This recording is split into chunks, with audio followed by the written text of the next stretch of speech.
Hello friends, नमस्कार। Welcome to my channel. तो चलिए स्टार्ट करते हैं आज का सेशन। ओके, पहला क्वेश्चन है हमारा कि चंद्रदेव से मेरी बातें कहानी के संदर्भ में सही नहीं है। बंग महिला द्वारा लिखित कहानी है यह। ऑप्शन नंबर बी है कि सर्वप्रथम सरस्वती पत्रिका में 1905 ईस्वी में प्रकाशित हुई। यह पत्रात्मक या पत्रात्मक शैली में लिखी गई तथा इसमें लॉर्ड कर्जन को प्रतीकात्मक एवं व्यंग्यात्मक रूप से कही हुई बातों का वर्णन है। या फिर इस कहानी के केंद्र में अर्थनीति एवं राजनीति है। ठीक है, क्या इसका कौन सा इसका सही संदर्भ नहीं है, इसके बारे में कौन सा ये पॉइंट सही नहीं है। ठीक है, तो यहाँ पर चंद्रदेव से मेरी बातें, ठीक है, तो सर्वप्रथम सरस्वती पत्रिका में ये 1905 में प्रकाशित नहीं हुई थी। ठीक है, ये सही नहीं पूछ रहा। ठीक है, बाकी ये बंग महिला द्वारा लिखित कहानी है। ठीक है, ये बंग महिला द्वारा ये 1964 में, ठीक है, 1964 में ये प्रकाशित हुई थी। ठीक है, बाकी के पॉइंट क्या हैं, सही हैं। ओके, तो यहाँ पर ये पत्रात्मक शैली में भी लिखी गई और लॉर्ड कर्जन को प्रतीकात्मक एवं व्यंग्यात्मक रूप से कही हुई बातों का वर्णन भी इसमें मिलता है। इस कहानी का केंद्र क्या है, अर्थनीति भी है। क्वेश्चन नंबर 2 है कि दुलाई वाली के संदर्भ में सही नहीं है। ठीक है, दुलाई वाली के संदर्भ में सही नहीं है। एक क्वेश्चन से कई आंसर क्या हो रहे हैं, कंप्लीट हो रहे हैं। ठीक है, सेशन में बने रहिए। ठीक है, बंग महिला द्वारा लिखित एक कहानी है ये दुलाई वाली, जो 1905 ईस्वी में प्रकाशित हुई थी। इस कहानी में एक मध्यवर्गीय परिवार की साधारण सी घटना को लेकर कथनांक का निर्माण किया गया। यह प्रारंभिक हिंदी कहानियों में महत्वपूर्ण स्थान रखती है। ठीक है, इसके बारे में क्या सही नहीं कहा गया है। ठीक है, दुलाई वाली के संदर्भ में, दुलाई वाली जो कहानी है इसके संदर्भ में क्या सही नहीं है, ये हमें क्या करना है, बताना है। तो यहाँ पर 1905 नहीं, 1907, ठीक है, 1905 नहीं 1907 में प्रकाशित हुई थी। बाकी के ऑप्शन जो हैं ये सही हैं। यह प्रारंभिक हिंदी कहानियों में महत्वपूर्ण स्थान रखती है अपना। ठीक है, नेक्स्ट है कि बंग महिला का वास्तविक नाम था। बंग महिला का वास्तविक नाम क्या था, महेंद्र कुमारी, राजेंद्र बाला घोष, सुरेंद्र बाला घोष या फिर दुलाई वाली। ठीक है, तो ये तो सबको लगभग पता ही होगा। जैसे ही क्वेश्चन सामने आया आंसर सबके दिमाग में आ गया होगा कि इसका आंसर क्या होगा।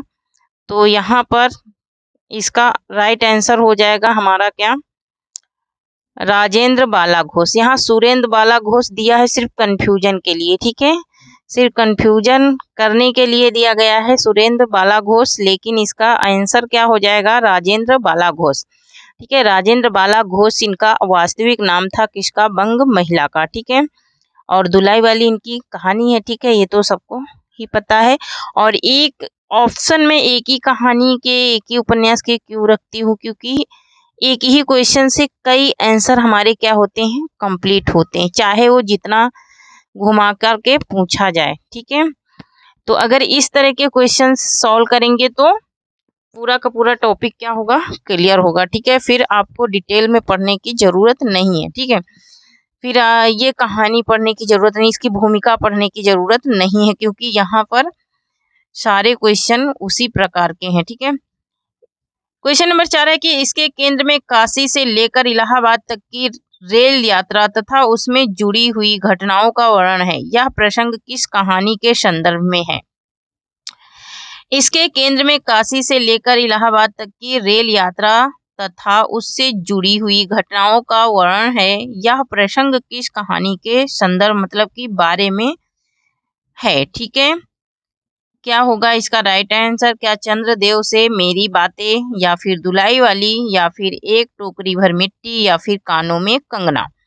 ठीक है, क्या हो जाएगा इसका राइट आंसर, जो कि काशी से लेकर के, तो ये दुलाई वाली। ठीक है, ऑप्शन नंबर बी राइट हो जाएगा। दुलाई वाली कहानी में काशी से लेकर के इलाहाबाद तक की रेल यात्रा का वर्णन है। ठीक है, काशी से लेकर के इलाहाबाद तक की रेल यात्रा का वर्णन है। ठीक है, क्वेश्चन नंबर 5 है कि खास काशी में प्रसिद्ध स्थान गोदोलिया का उल्लेख किस कहानी में किया गया है?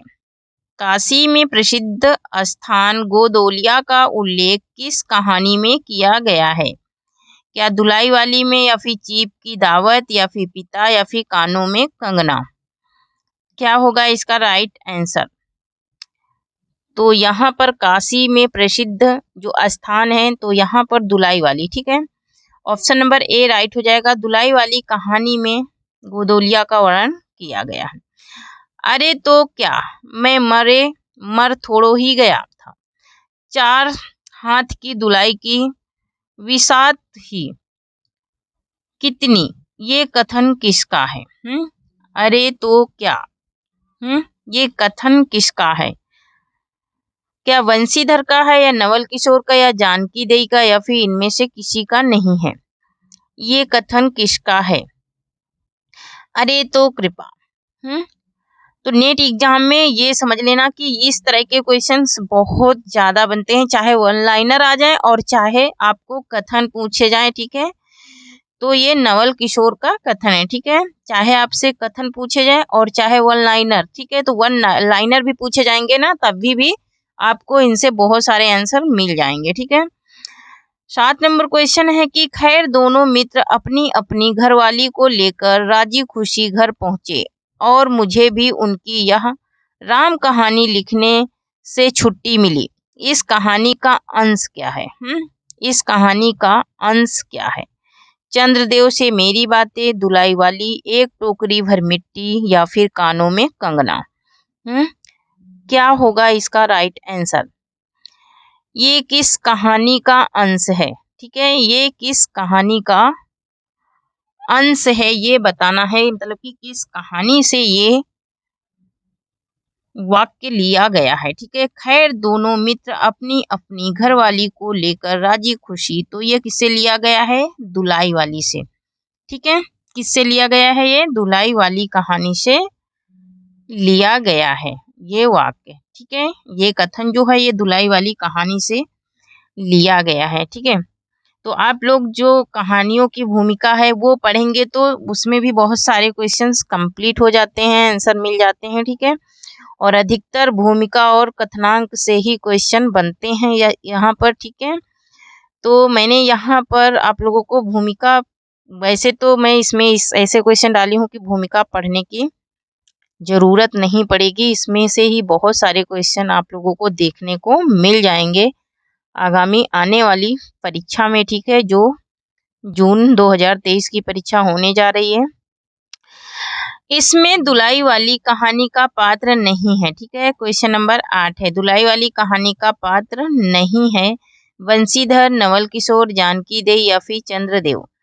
तो यहाँ पर इसका राइट आंसर क्या हो जाएगा? तो ये चंद्रदेव जो है ये धुलाई वाली कहानी का पात्र नहीं है। ये आप लोग समझ गए होंगे कि चंद्रदेव किस कहानी का पात्र है। ठीक है, किस कहानी का पात्र है चंद्रदेव? ठीक है, कमेंट में जरा लिखना चंद्रदेव किस कहानी का पात्र है। ठीक है, नेक्स्ट क्वेश्चन है कि किसी श्रीमान जमींदार के महल के पास एक गरीब अनाथ विधवा की झोपड़ी थी। जमींदार साहब को अपने महल का हाथा उस झोपड़ी तक बढ़ाने की इच्छा हुई। विधवा ने बहुतेरा कहा कि अपनी झोपड़ी हटा लें, पर वह तो कई जमाने में से वहीं बसी थी। उसका प्रिय पति और इकलौता पुत्र भी उसी झोपड़ी में मर गया था। पतोह भी एक 5 बरस में कन्या को छोड़कर चल बसी। इस अंश के कहानीकार हैं। इसके कहानीकार कौन है? ये जो पूरा कथन है ये इसके कहानीकार कौन है ना। यहाँ पर देखो इतना बड़ा स्टेटमेंट है, लेकिन इसमें कई आंसर भी छिपे हैं इसी क्वेश्चन में। तो ये क्या बंग महिला, या फिर माधव सप्रे, या फिर प्रेमचंद, या फिर तो ये माधव सप्रे की क्या है? कहानी का अंश है। ठीक है, माधव सप्रे की कहानी का अंश है। जब से यह झोपड़ी छूटी है तब से पोती ने खाना पीना छोड़ दिया। मैंने बहुत कुछ समझाया पर एक नहीं मानती। कहा करती कि अपने घर चल, वहीं रोटी खाऊंगी। यह संवाद किसके बीच का है? विधवा और जमींदार के बीच का, विधवा और पोती के बीच का, पोती और जमींदार के बीच का, या फिर जमींदार और गांव वालों के बीच का। ठीक है, तो मैंने इसके पहले जो मेरा सेशन हुआ है उसमें इसमें 16-17 कहानियों के बारे में मैंने कहानी संग्रह, कहानीकार और कहानी संग्रह के बारे में वीडियो जो मैंने बनाया था उसमें आप लोग पढ़ेंगे तो ये सारे आंसर उसमें आप लोगों को मिल जाएंगे और मैंने शॉर्ट में ही बनाया है। ठीक है, ओके। तो विधवा और जमींदार के बीच का है, तो ये विधवा और पोती के बीच का क्या है? कथन है। उसका भार आप जन्म भर क्यों कर उठा सकेंगे? आप ही इस बात का विचार कीजिए। यह प्रसंग किस कहानी के संदर्भ में है? ठीक है, एक टोकरी भर मिट्टी, या फिर कानों में कंगना, या फिर धुलाई वाली। क्या होगा इसका राइट आंसर? तो ये किसका कथन है? यहाँ पर एक टोकरी भर मिट्टी और टोकरी भर मिट्टी है ना, दोनों सेम क्यों दिया गया? कंफ्यूज करने के लिए। ठीक है, तो यहाँ पर किस कहानी के बारे में ये संदर्भ है? ठीक है, तो ये एक टोकरी भर मिट्टी है ना, एक टोकरी भर मिट्टी के बारे में कहा गया। जो माधव छपरे की कहानी एक टोकरी भर मिट्टी, इसके पहले वाला क्वेश्चन जो था वो पोती और दादी आंसर। ठीक है, तो पोती और दादी के बारे में जो संदर्भ था वही ये कहानी से, वो संदर्भ इसी कहानी से लिया गया है, एक टोकरी भर मिट्टी। और इसके लेखक पूछता है तो इसके लेखक कौन है? तो माधव छपरे हैं। ठीक है, इसके लेखक हैं हमारे माधव छपरे जी हैं। ठीक है, एक टोकरी भर मिट्टी है ना, तो यहाँ पर टोकरी भर मिट्टी से कंफ्यूज नहीं होना है क्योंकि यहाँ पर एक टोकरी भर मिट्टी है इसका रियल नाम। ठीक है, तो यहाँ पर टोकरी भर मिट्टी भी दिया गया है, तो टोकरी भर मिट्टी से कंफ्यूज नहीं होना है। ठीक है, उसका भार आप जन्म भर, तो ये एक टोकरी भर मिट्टी, लेखक कौन है? तो माधव छपरे हैं। क्वेश्चन नंबर 12 है कि आकाश स्वच्छंद था, नील उदार सुंदर, पत्ते शांत थे, संध्या हो चली थी, सुनहरी किरणें सुदूर पर्वत की चूड़ा से देख रही थी। किस कहानी का अंश है? आकाशदीप का, कानों में कंगना, या फिर उसने कहा, या फिर रोज। आकाश चंद स्वच्छंद था मतलब कि स्वच्छ था, नील उदार सुंदर मतलब कि नीला था और बहुत ही पहलवान दिख रहा था, पत्ते शांत थे मतलब कि पत्ते भी एकदम पेड़ों के चुपचाप थे, संध्या हो चली थी मतलब कि शाम हो गई थी, और सुनहरी किरणें, सुनहरी मतलब कि जैसे कि देखो ना सुनहरी गोल्डन कलर की किरणें शाम को दिखाई देती है ना, सुदूर पर्वत की चूड़ा से देख रही थी मतलब पर्वतों के भी ऊपर से क्या कर रही थी? वो देख रही थी। इस कहानी का अंश क्या है? ये किस कहानी का अंश है? सॉरी, ये किस कहानी का अंश है मतलब किस कहानी की ये लाइनें हैं? तो कानों में कंगना। ठीक है, कानों में कंगना कहानी का क्या है? ये अंश है। ठीक है, कानों में कंगना कहानी। आकाश स्वच्छंद था, नील उदर सुंदर, पत्ते शांत थे, संध्या हो चली थी, सुनहरी किरणें सुदूर पर्वत की चूड़ा से देख रही थी। ये कानों में कंगना का क्या है? अंश है। अब तक तो उम्मीद करती हूँ आप लोगों को लर्न हो गया होगा, याद हो गया होगा। ठीक है, क्वेश्चन नंबर 13 है कि जिस दिन की घटना मैं लिख रहा आया हूँ उसी दिन सवेरे मेरे अध्ययन की पूर्ण हुई थी और बाबा के कहने पर आचार्य ने निकट क्या क्या ले गया था? आचार्य के निकट क्या क्या ले गया था? एक जोड़ा पीताम्बर, 5 स्वर्ण मुद्राएं, किरण के लिए 2 कनक कंगन, और या फिर उपयुक्त छवि। क्या होगा इसका राइट आंसर? जिस दिन की घटना मैं लिख आया हूँ उसी दिन सवेरे मेरे अध्ययन की पूर्ण हुई थी और बाबा के कहने पर आचार्य के निकट क्या क्या ले गया था।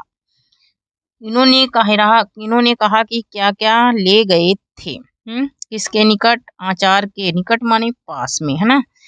क्या क्या लेके गए थे?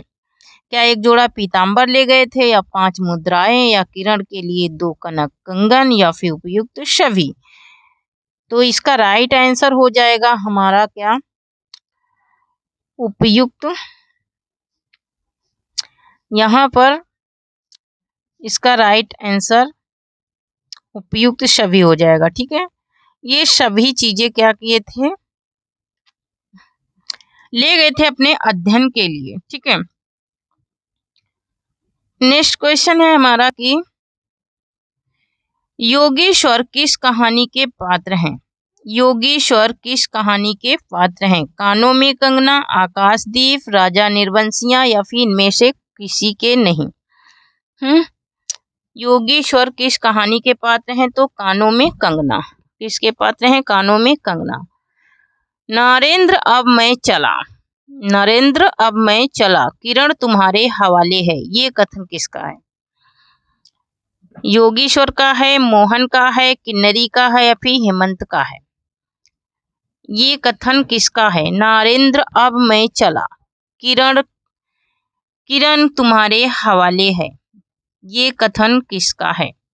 तो ये योगेश्वर का कथन है। किसका है, तो योगेश्वर का कथन है। ठीक है, नेक्स्ट है कि सब कुछ लाकर उस मायाकारी के अल तक रंजित चरणों पर रखें। उसमें शामिल नहीं था बनारसी साड़ी, परमसी जैकेट, पारसी जैकेट, सोने का हार, कंटकी कर्णफूल। क्या शामिल नहीं था, ये हमको बताना है। ठीक है, तो बनारसी साड़ी शामिल थी कि नहीं शामिल थी, इसमें शामिल नहीं पूछ रहा है। ठीक है, तो उसमें सोने का हार शामिल नहीं था, बाकी ये तीनों, कटकी कर्णफूल भी था, सोने का हार नहीं था, हीरे का हार था। ठीक है, बनारसी साड़ी भी थी और पारसी जैकेट भी थी। ठीक है, क्वेश्चन नंबर 16 का राइट आंसर हो जाएगा हमारा ऑप्शन नंबर सी हो जाएगा। नेक्स्ट क्वेश्चन है कि बड़े बड़े शहरों के इक्के गाड़ी वालों की जबान के कोड़ों से जिनकी पीठ छिल गई और कान पक गए, उसमें हमारी प्रार्थना है कि अमृतसर के बम्बू कोट वालों की बोली का महरम लगाए। यह किस कहानी का अंश है। ठीक है, ये किस कहानी से लिया गया है। ठीक है, उसने कहा था, अमृतसर आ गया, कोशी का घटवार, या फिर परिंदे। बड़े बड़े शहरों के इक्के गाड़ी वालों की जवान के कोड़ों से जिनकी पीठ छिल गई, तो ये किसका है, किसका कथन है ना। अमृतसर के बाम्बू कोट, ये इससे कंफ्यूज नहीं होना है, ये अमृतसर आ गया इससे नहीं लिया गया है, क्योंकि ये छिल गई, ये उसने कहा था, उसने कहा था कहानी से ये अंश लिया गया है। जो ये लाइनें हैं ये उसने कहा था कहानी से लिया गया है, और इसके लेखक कौन है, तो चंद्र शर्मा गुलेरी हैं। उसने कहा था, मोस्ट इम्पोर्टेंट ये कहानी भी है, बहुत बार ये पूछी जा चुकी है। ठीक है, नेक्स्ट है कि उसने कहा था कहानी का नायक बाजार से दही खरीदने क्यों गया था। वह अपने मामा के केस धोने के लिए दही लेने आया था, वह दही खाने का शौकीन था, वह अपनी प्रेमिका को दही खिलाना चाहता था, या फिर इनमें से कोई नहीं। इसका राइट आंसर क्या हो जाएगा, तो यहाँ पर उसने कहा था कहानी का जो नायक था वो बाजार में दही खरीदने जाता है, और ये क्यों जाता है दही खरीदने, क्योंकि वह अपने मामा के केसों को, मतलब कि अपने मामा के बालों को धोने के लिए दही लेने आया था। बाजार में दही लेने किसके लिए आया था, तो वो मामा के केसों को धोने के लिए, केस मतलब कि बालों को, है ना। तो ऑप्शन नंबर ए राइट हो जाएगा। ठीक है, ऑप्शन नंबर ए इसका क्या हो जाएगा, राइट आंसर हो जाएगा। 19 नंबर क्वेश्चन है कि अतर सिंह की बैठक में वह मेरे मामा होते हैं, उसने कहा था कहानी में किसके मामा हैं। अतर सिंह की बैठक में कौन होते हैं? मेरे मामा, है ना। उसने कहा था कहानी में किसके मामा हैं? नायक के हैं, नायिका के हैं, या फिर दोनों के, या फिर इनमें से किसी के नहीं हैं। क्या हो जाएगा इसका राइट आंसर? तो यहाँ पर इसका राइट आंसर हो जाएगा नायिका के। वो नायिका के क्या थे? मामा थे। उसने कहा था कहानी में। ठीक है, नेक्स्ट देखेंगे। उसने कहा था कहानी में, वो नायिका के मामा रहते हैं, ना कि नायक के। ठीक है, नेक्स्ट देखेंगे। 20 नंबर क्वेश्चन है कि उसने कहा था कि नायक के मामा का घर कहाँ था। उसने कहा था कहानी के नायक के मामा का घर कहाँ था। उनका घर गुरु बाजार में है, या फिर उनका घर अमृतसर बाजार में है, या फिर उनका घर बाजार में है, या फिर इनमें से कोई नहीं। ठीक है, तो यहाँ पर इसका राइट आंसर क्या हो जाएगा? उसने कहा था कि नायक, उसने कहा था कि नायक के मामा का घर कहाँ था। उसने कहा था कौन से? गुरु बाजार में। कहाँ पर था उनका घर? तो गुरु बाजार में उनका घर था। उसने कहा था कि नायक। अच्छा, उसने कहा था कि नायक कौन थे, उसका नाम क्या था? कमेंट में बताना। ठीक है, नेक्स्ट क्वेश्चन देखेंगे। Question number 21।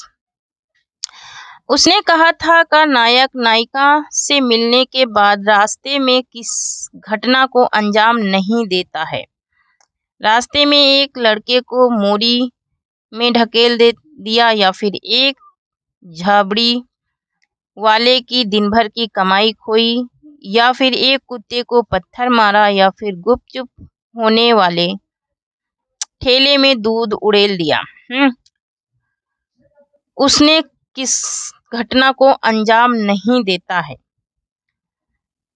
ये इसमें बताना है। ठीक है, रास्ते में उसने कहा था का नायक नायिका में मिलने के बाद रास्ते में किस घटनाक्रम को अंजाम नहीं देता है, ये बताना है। ठीक है, तो यहाँ पर नायक और नायिका की बात की जा रही है। ठीक है, तो यहाँ पर इसका राइट आंसर हो जाएगा हमारा ऑप्शन नंबर डी हो जाएगा। यही अंजाम ये नहीं देता है। बाकी का रास्ते में क्या करता है? लड़के को मोरी में ढकेल देता है, तोड़ फोड़ भी करता है, एक झाबड़ी वाले की दिन भर की कमाई भी क्या करता है? घुमा देता है, और एक कुत्ते को पत्थर भी मारता है।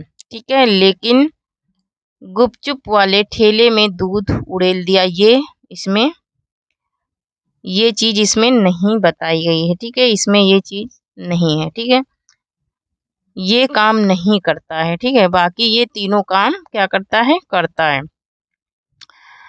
एक रास्ते में लड़के को मोरी में ढकेल देता है, और झबड़ी वाले की दिन भर की कमाई भी खत्म कर देता है, और एक कुत्ते को पत्थर भी मारता है। ये तीनों राइट हैं, लेकिन ऑप्शन नंबर डी जो है गुपचुप वाले ठेले में दूध उड़ेल दिया, ये राइट नहीं है। ठीक है, ये इसका इस घटना को अंजाम ये नहीं देता है। इसमें उसने कहा था का नायक नायिका से मिलने के बाद, ठीक है, इस घटना को अंजाम ये नहीं देता है।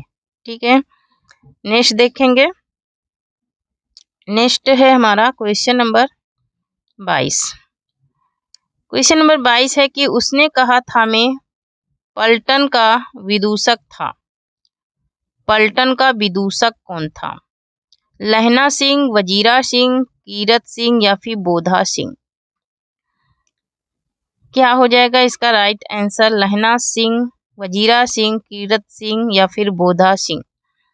विदूषक पूछ रहा है। उसने कहा था मैं पलटन का विदूषक। विदूषक क्या था इसमें? ठीक है, तो इसका राइट आंसर क्या हो जाएगा? क्या लहना सिंह था या वजीरा सिंह था? तो ये वजीरा सिंह था विदूषक। ठीक है, जो कॉमेडियन होता है, ठीक है, उसे ही विदूषक कहते हैं। ठीक है, तो कौन था? वजीरा सिंह था। उसने कहा था कहानी में, है ना। तो यहाँ पर लहना सिंह इसका पात्र है, वजीरा सिंह भी पात्र है, कीरत सिंह भी पात्र है, बोधा सिंह भी इसका पात्र है। उसने कहा था, तो पात्र भी पूछे जाते हैं। ठीक है, नेक्स्ट है कि मृत्यु के कुछ समय पहले स्मृति बहुत साफ हो जाती है। जन्म भर की घटनाएं एक एक करके सामने आती हैं, सारे दृश्यों के रंग साफ होते हैं, समय की धुंध बिल्कुल उन पर से हट जाती है। यह किस कहानी का अंश है? ये जो पैराग्राफ लिया गया है किस कहानी से लिया गया है ये तत्व ये बताना है। क्या पूस की रात या फिर कफन? तो उसने कहा था कहानी से ये अंश लिया गया है कि मृत्यु के कुछ समय पहले स्मृति बहुत साफ हो जाती है। जन्म भर की घटनाएं, तो जन्म भर में जो कुछ भी हम झेलते हैं वो एक एक करके सामने आने लगती है और सारे दृश्यों के रंग साफ होते हैं। नेक्स्ट है कि उसने कहा था में जब नायक नायिका की पहली मुलाकात होती है तब उसकी उम्र क्रमशः थी। उसकी उम्र क्या थी? उसने कहा था कहानी में जब नायक नायिका की पहली मुलाकात होती है तो उसने कहा था कि उम्र क्रमशः क्या थी, है ना। तो यहाँ पर उसने कहा था कहानी में देखो जो सूबेदारनी का ये होता है बचपन का क्या प्रेमी, तो वही क्या करता है उसके कहने पर वो जिंदगी भर क्या करता है देश सेवा करते करते क्या कर देता है अपने प्राणों की आहुति दे देता है लास्ट में, है ना। तो यही उसकी उम्र पूछी गई तो 12 व 8, है ना। 12 से 8 साल के बीच थी क्रमशः उनकी उम्र, किसकी? नायक नायिका की। नेक्स्ट है 25 नंबर क्वेश्चन है कि लहना सिंह कितने नंबर की राइफल का जमादार था? लहना सिंह जो था वो कितने नंबर की राइफल का जमादार था? 77 सिख राइफल जमादार या फिर 33 सिख राइफल जमादार या फिर 55 सिख राइफल जमादार या फिर 66 सिख राइफल जमादार। तो 77 सिख राइफल का जमादार रहता है कौन? लहना सिंह। लहना सिंह की जो राइफल रहती है वो कितने नंबर की जमादार कितने नंबर की रहती है? तो 77 सिख, ठीक है, 77 सिख राइफल जमादार रहता है, ठीक है। कौन? लहना सिंह। नेक्स्ट क्वेश्चन है कि नवल की बहू का उल्लेख किस कहानी में हुआ है?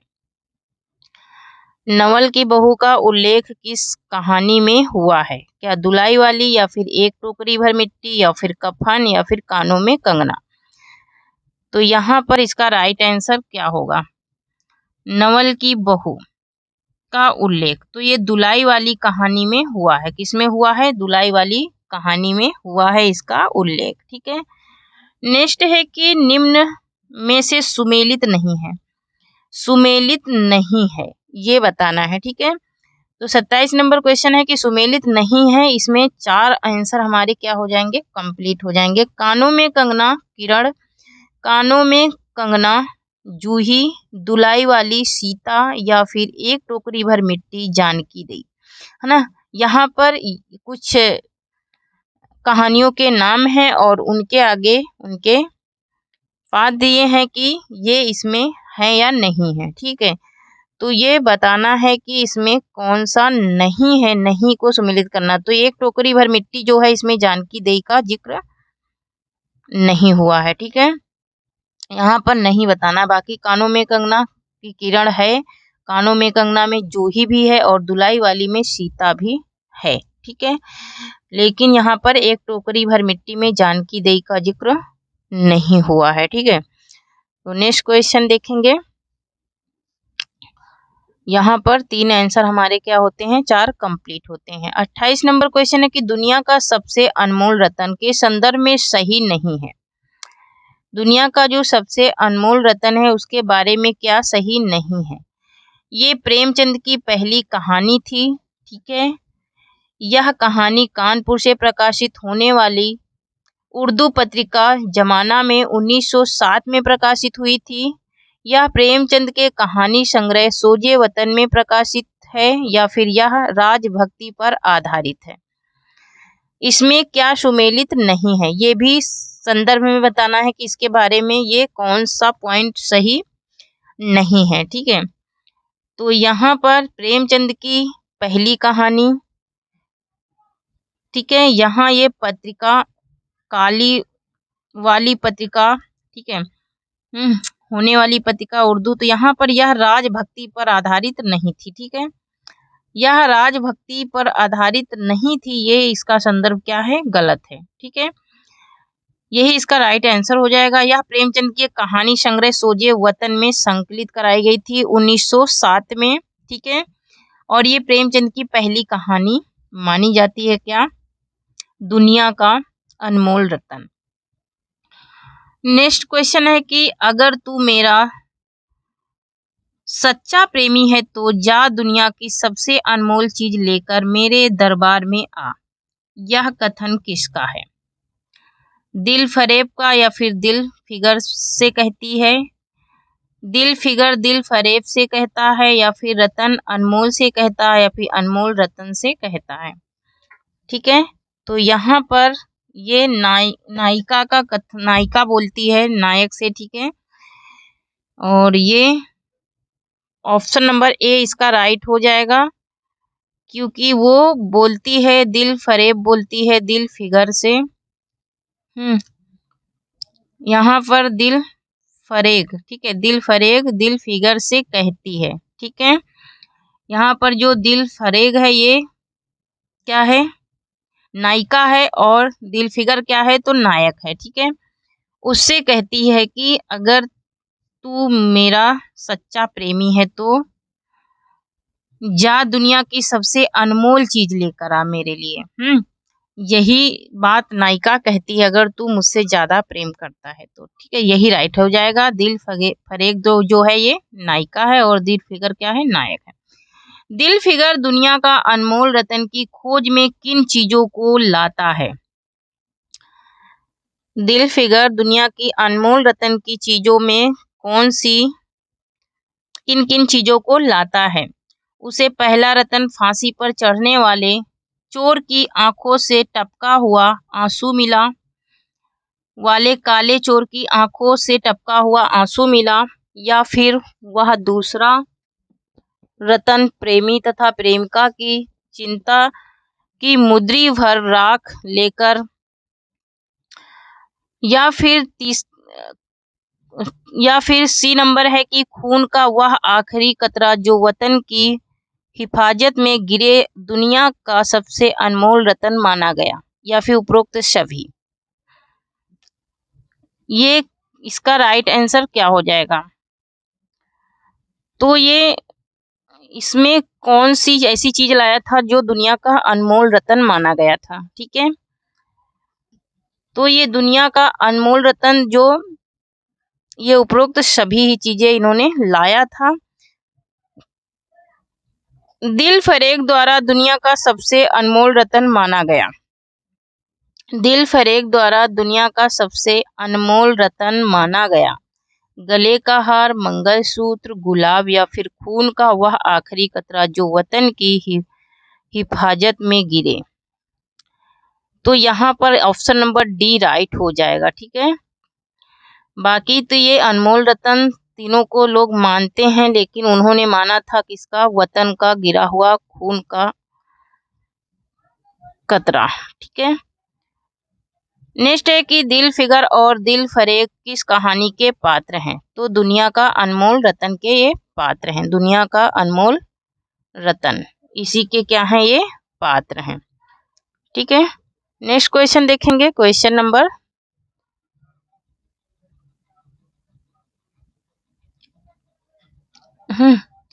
तो ये दिल फिगर और दिल फरेग, इसमें कंफ्यूज नहीं होना है। नेक्स्ट क्वेश्चन है कि 33 नंबर है कि ईदगाह के संदर्भ में सही नहीं है। ईदगाह प्रेमचंद की उर्दू में लिखी हुई कहानी है। यह प्रेमचंद की सुप्रसिद्ध कहानियों में एक है। इसमें एक अनाथ बालक की कहानी बताई गई है, या फिर इसका प्रकाशन सरस्वती पत्रिका में हुआ था। ईदगाह के संदर्भ में सही नहीं है, ये बताना है, ठीक है। तो यहाँ पर ये ईदगाह प्रेमचंद की उर्दू में लिखी हुई कहानी क्या है, ये क्या सही है, सही नहीं है, या फिर यह प्रेमचंद की सुप्रसिद्ध कहानियों में से एक है। तो यहाँ पर इसका प्रकाशन सरस्वती पत्रिका में नहीं हुआ था, इसका प्रकाशन सरस्वती पत्रिका में नहीं कराया गया था। बाकी ये तीनों पॉइंट क्या हैं, सही हैं। इसका प्रकाशन चांद पत्रिका में हुआ था। किसमें हुआ था, तो चांद पत्रिका में इसका प्रकाशन हुआ था। ठीक है, किसका, ईदगाह कहानी का। ठीक है, तो यहाँ से हमारे कितने 4 आंसर क्या होते हैं, कंप्लीट होते हैं ना। एक ही तत्व के 4 आंसर कंप्लीट होते हैं। अगर पूछता है कि ईदगाह कहानी का प्रकाशन किस पत्रिका में हुआ, तो चांद पत्रिका में।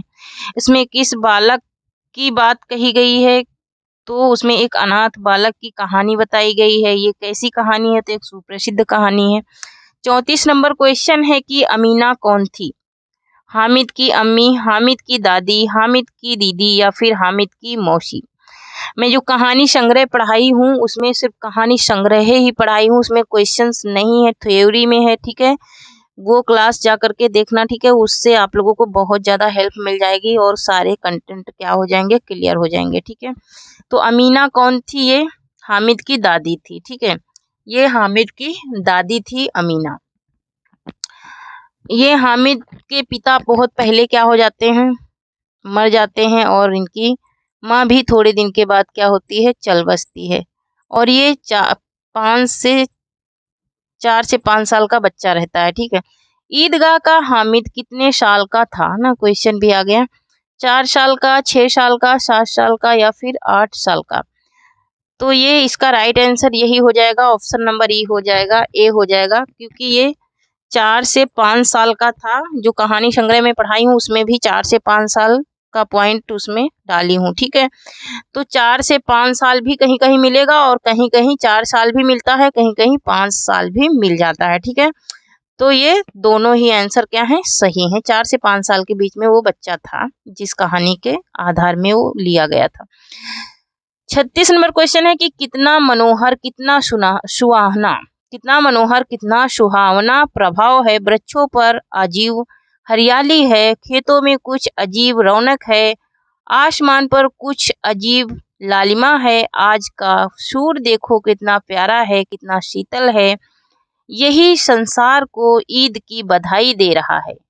यह अंश किस लेखक ने लिखा है, तो ये प्रेमचंद ने लिखा है। ठीक है, ये अंश किसने लिखा है, तो ये प्रेमचंद ने अपनी कहानी में ही लिखा है। ठीक है, बाकी के ये जो 3 हैं, राजा राधिका रामण सिंह, ये चंद्र शर्मा गुलेरी, ये सब भी आ जाते हैं अंडर में। हामिद के पिता की मृत्यु किस रोग से हुई थी, और उसमें जो कहानी संग्रह है उसमें भी मैंने बताया है कि इनकी मृत्यु किस रोग से हुई है। तो जो लोग वो सेशन देखे होंगे उनको तो आंसर पता चल गया होगा। ठीक है, डायरिया, हैजे या फिर बड़ी माता या फिर कोरोना से। तो यहाँ पर इसका राइट आंसर क्या हो जाएगा, तो हामिद के पिता की मृत्यु हुई थी, किससे हुई थी, तो ऑप्शन नंबर बी इसका राइट हो जाएगा, हैजे से हुई थी इनके पिता की मृत्यु। किसके, हामिद के पिता की मृत्यु हैजे से हुई थी। और ये कितने वर्ष का था, तो ये 4-5 वर्ष का एक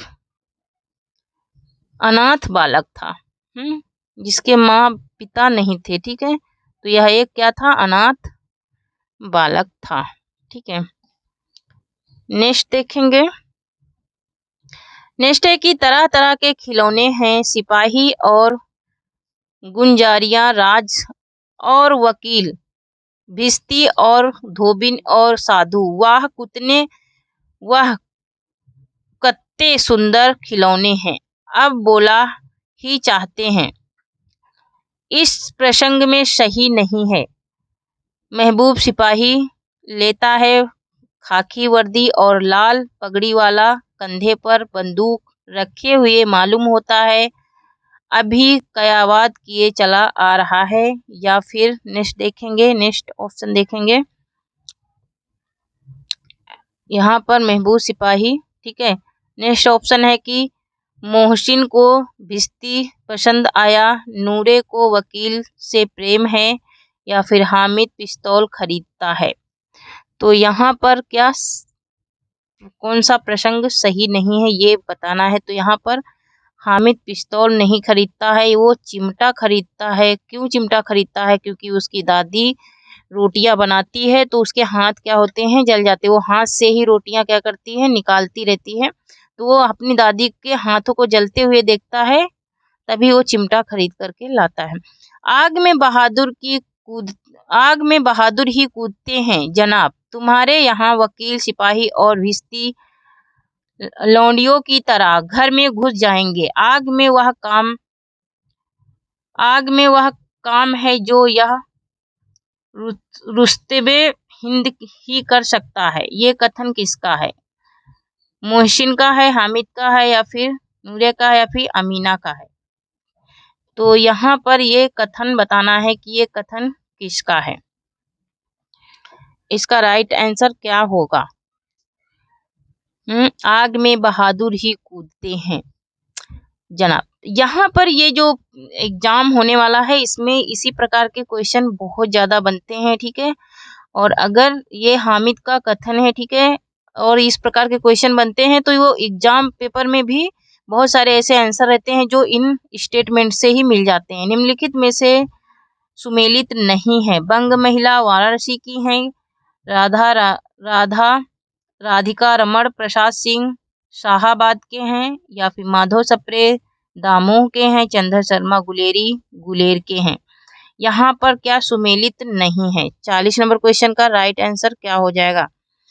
तो यहाँ पर सुमेलित नहीं है। Option number D Chandra Sharma Guleri, ये गुलेर के नहीं है, ठीक है, ये गुलेर के नहीं है। बंग महिला वाराणसी की हैं, बिल्कुल सही है।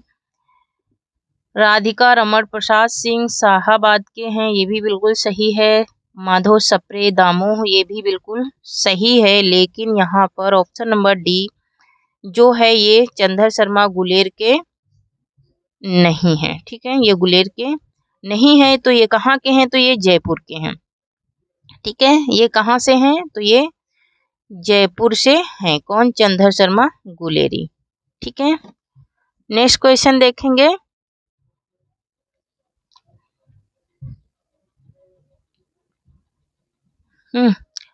तो यहाँ पर ये गुलेर के नेक्स्ट क्वेश्चन है कि निम्नलिखित में से सुमेलित नहीं है। धुलाई वाली सरस्वती में छपी थी क्या? एक टोकरी भर मिट्टी छत्तीसगढ़ मित्र में। तो यहाँ पर निम्नलिखित में से सुमेलित नहीं है। धुलाई वाली 1907 में 7 की कहानी है, 7 में इसका प्रकाशन हुआ था, ठीक है। अगर वीडियो पसंद आए तो लाइक शेयर सब्सक्राइब जरूर करना, ठीक है। यहाँ पर निम्नलिखित में से सुमेलित नहीं है। धुलाई वाली 1907 में, चंद देव से मेरी बातें 1904 में, तो ये उसने कहा था 1914 में, नहीं 1915 में हुई थी, ठीक है। बाकी के सब राइट हैं। इसके पीछे यथार्थवाद के बीच सुचारू की चरम मर्यादा के भीतर भावुकता का चरम उत्कर्ष अत्यंत निपुणता के साथ संपुटित है। घटना इसकी ऐसी है जैसी बराबर हुआ करती है, पर उसमें भीतर से प्रेम का एक स्वर्गीय स्वरूप झांक रहा है। केवल झांक रहा है, निर्जलता के साथ पुकार या गुहार नहीं रहा। आचार्य रामचंद्र शुक्ल का कथन किस कहानी के संदर्भ में है? इनके बहुत सारे कथन हैं। आचार्य रामचंद्र शुक्ल को बहुत ही ज़्यादा पढ़ना पड़ता है क्योंकि इनके ही सबसे ज़्यादा क्वेश्चन बनते हैं हर एग्जाम में, ठीक है। चाहे वो टीजीटी हो, चाहे पीजीटी हो, चाहे वो नेट हो, ठीक है, चाहे वो नेट जेआरएफ हो, ठीक है। इनके ही कथन सबसे ज़्यादा बनते हैं। नहीं तो पिछला पेपर उठा करके देखो, तो उसने कहा था, ठीक है, उसने कहा था कहानी के संदर्भ में, ये कथन रामचंद्र शुक्ल ने कहा था, ठीक है। उसने कहा था कहानी के संदर्भ में, रामचंद्र शुक्ल ने ये कथन कहा था कि निर्जलता के साथ पुकार या कहा करा नहीं रहा। ये रामचंद्र शुक्ल का कथन है। इनके बहुत सारे स्टेटमेंट पूछे जाते हैं, ठीक है। नेक्स्ट है कि कहानी भर में कहीं प्रेमी की निर्जलता, प्रबलता, वेदना की विभत्सा विवृत नहीं है। सुचारू के सुकुमार स्वरूप पर कहीं आघात नहीं पहुंचता। इसकी घटनाएं ही बोल रही हैं, पात्रों के बोलने की अपेक्षा नहीं। उसने कहा था कि संदर्भ में यह कथन किसका है? रामचंद्र शुक्ल का है या फिर राजेंद्र यादव का है या फिर देवी शंकर अवस्थी का है या फिर लाहना सिंह का है? क्या हो जाएगा इसका राइट आंसर? तो यहाँ पर इसका राइट आंसर बताना है कि कहानी भर में कहीं प्रेमी की निर्जलता, प्रबलता, वेदना की व्यवस्था या फिर विव्रत नहीं है सुचारू के, ये रामचंद्र शुक्ल का कथन है। मैंने कहा ना कि सबसे ज्यादा कथन इन्हीं के आते हैं और सबसे ज्यादा कथन कहने वाले यही हैं, ठीक है। रामचंद्र शुक्ल ने अपने हिंदी साहित्य के इतिहास में पहली कहानी के क्रम में दुलाई वाली को किस स्थान पर उल्लेखित किया है? इन्होंने अपनी कहानी के अनुसार ये दुलाई वाली कहानी को कौन सा स्थान दिया है, ये हमें बताना है, ठीक है। ये आंसर देना है कि चौथा स्थान दिया, तो इन्होंने 6वें नंबर पर दुलाई वाली को क्या किया है? उल्लेखित किया है। रामचंद्र शुक्ल ने हिंदी साहित्य के इतिहास में पहली कहानी के क्रम में पहली कहानी के क्रम में सबसे 6वां स्थान दिया है किसको? बंग महिला की कहानी को, दुलाई वाली, है ना, बंग महिला कहानी राजेंद्र बाला घोष। दुलाई वाली मार्मिकता की दृष्टि से कैसी कहानी है? दुलाई वाली जो कहानी है वो मार्मिकता की दृष्टि से, दृष्टि माने देखने से, नजरिए से, ठीक है, वो कैसी कहानी है? भाव प्रधान है या फिर विचार प्रधान है या फिर ए और बी दोनों है इसमें या फिर इनमें से कोई नहीं है, ठीक है। तो यहाँ पर ये दुलाई वाली कहानी जो है ये मार्मिकता की दृष्टि से इस कहानी का भाव पूछा जा रहा है, तो इसमें भाव प्रधान, ठीक है, क्या है ये? भाव प्रधान कहानी है, ठीक है। नेक्स्ट देखेंगे कि हिंदी के एक अत्यंत भावुक और भाषा की शक्तियों पर अद्भुत अधिकार रखने वाले पुराने लेखक हैं आचार्य रामचंद्र शुक्ल। यह कथन किस कहानीकार के संदर्भ में इन्होंने कहा था? ठीक है, रामचंद्र शुक्ल के देखो 3 स्टेटमेंट लगातार आए हैं, ठीक है। तो यहाँ पर चंद्र शर्मा गुलेरी या फिर राजा राधिका रमण प्रसाद सिंह या फिर माधव सप्रे या फिर प्रेमचंद। तो यहाँ पर आचार्य रामचंद्र शुक्ल ने किसके बारे में कहा है? ये कथन किस कहानीकार के बारे में कहा है, यही हमें बताना है, ठीक है। तो ये हिंदी में एक अत्यंत भावुकता, तो ये राजा राधिका रमण प्रसाद सिंह के बारे में इन्होंने कहा है ये कथन, ठीक है। कानों में कंगना का प्रकाशन किस पत्रिका में हुआ? कानों में कंगना का प्रकाशन किस पत्रिका में हुआ? सरस्वती में, इंदु में, चांद में या फिर हंस में? क्या होगा इसका राइट आंसर? तो यहाँ पर कानों में कंगना का प्रकाशन किस पत्रिका में हुआ, ये हमें बताना है, ठीक है। इंदु पत्रिका में हुआ था, ठीक है, ओके। नेक्स्ट है कि सादे ढंग से केवल कुछ अत्यंत व्यंजक घटनाएं और थोड़ी बातचीत सामने लाकर क्षिप्र गति से किसी एक गंभीर संवेदना या मनोभाव में परिभाषित होने वाली किसका बहुत ही अच्छा नमूना है स्वर्गीय गुलेरी जी का प्रसिद्ध कहानी उसने कहा था किस आलोचक का कथन है? उसने कहा था कहानी के बारे में ये कहा है इन्होंने, और ये किस आलोचक का कथन है, ये हमें क्या करना है? बताना है, ठीक है। ये आप लोगों का होमवर्क है, ठीक है, ये होमवर्क में बताना। आपके पाठ्यक्रम में निम्नलिखित में से किन कहानीकारों की एक से अधिक कहानियां शामिल हैं? बंग महिला, प्रेमचंद या फिर ए बी और दोनों? तो यहाँ पर ए और बी दोनों ही कहानीकारों की कहानियां अधिक से अधिक क्या हैं? शामिल हैं, ठीक है। तो थैंक यू फ्रेंड्स, आज के लिए इतना ही, तब तक के लिए धन्यवाद। जय हिंद, जय भारत, ठीक है।